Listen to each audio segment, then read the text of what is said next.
You ever been scissored, JR? I don't remember. Oh, you'd remember. It's Friday, and you know what that means. I'm John Renton with my review of AEW Rampage. Jim Ross is totally goddamn checked out. He is just waiting for his AEW contract to expire. They're giving him a ton of money. He just don't give a fuck anymore. But JR, Shivani Excalibur, and Chris Irvine, Insurrection supporter Jericho, is on commentary. Hooray! More people on commentary. 2 people on a 1-hour program. That's all you need. I know you're paying a bunch of people, goddamn, but Jesus Christ, Tony Khan is going nuts with this. It's too crowded, it's too ridiculous, and also, there's no fixing Rampage being anything other than a filler program. It's filler, and I still barely know her. So, Action Andretti took on Sammy Guevara in a match that was highly athletic. Both these guys can do a lot of flip-de-doo-dah shit, and Action Andretti has his fans. Sammy can do some cool shit. Unfortunately, Sammy is a goddamn idiot that really can't stay out of his own goddamn way and just likes to torch any goodwill that he has with the fans. And I don't care about this thing because it involves the Jericho Appreciation Society, Jericho yelling incessantly on commentary, and Danny Garcia interfered after a table splash. Danny Garcia interfered. And then Sammy won with the GTH. This was about almost 15 minutes of the program. Then a Darby pre-tape. He has things he wants to accomplish. He'll let us know next week. It just occurred to me Darby has actually been off television for a while. And missed out on Revolution. I think that's the first AEW pay-per-view he's missed out on in at least 2 to 3 years. Well, maybe 2 years. I'm actually trying to remember the last one he missed. Anyway, Jungle Boy, oh. He says, well, Christian, I'll see you in the next life.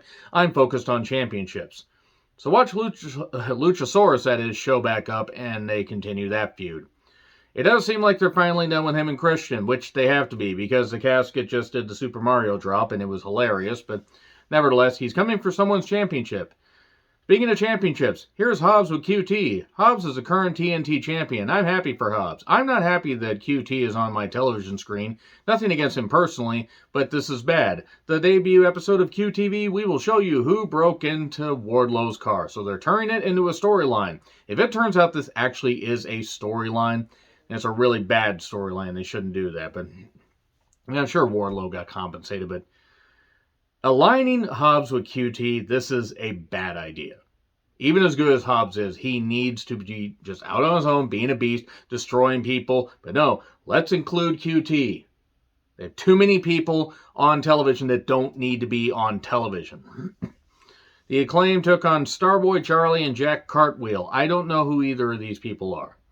Nothing against them. I don't know who they are. So anyway, but before we get to anything else, mic drop 1, 2, 3, and I was jumping ahead in my notes a little bit because I forgot that this match actually had the bell ring. I thought that maybe just the job guys just said, that's it, we're done, we're leaving.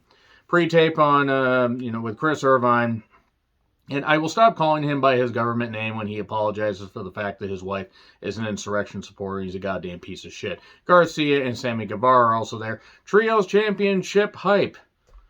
That's going to be a mess. Winnipeg crowd will probably be pretty hot.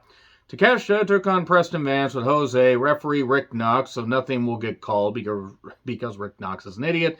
Don Callis joined commentary. Speaking of idiots, I'm out. I don't care. Vance, I don't know if this is going to work. I mean, I know he just turned heel a few months ago, and I hope it does, but Takeshita, the people love him, and he won with a backslide. It was a fine match, but I'm sorry. This whole, thing of Callis wanting to help groom a young boy, there's some symbolism right there. If you know, you know. But Takeshita is pretty over. He's pretty over with the crowd. And Preston Vance, I don't think this association's working. I mean, they took the mask off of him, the 10 mask, and it is what it is. Swerve is all on his own. The honkies are taken out.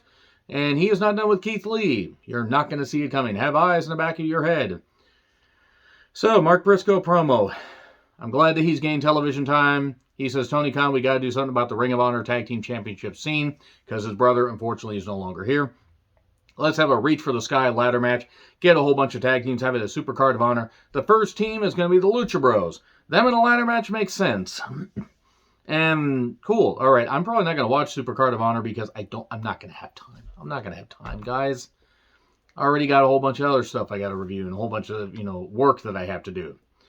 But that being said, that ought to be cool. It'd probably be a car crash match. And we get a package hyping up Hook versus Stokely.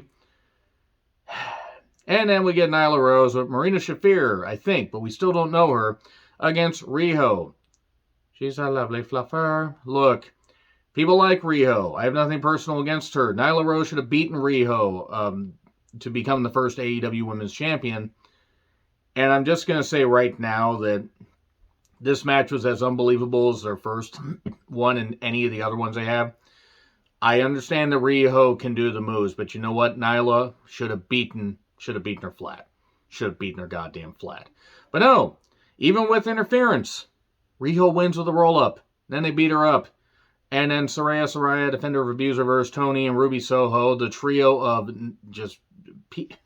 I don't even know really what to call them. I'm going to have to come up with something goddamn creative, or at least come up with something that isn't mean-spirited, even though Saraya deserves every bit of mean-spirited commentary towards her, because she's an idiot and an abuser defender, and she deserves every bit of scorn that she fucking gets, you slinky neck bitch. But that being said, Tony and Ruby don't deserve to be drugged down by this. They spray Riho, and that's it. That's it for Rampage. There you go. Let me know your thoughts in the comments. Like, share, subscribe, Twitter handle in the description. I'm John Wetland. I'll see you soon.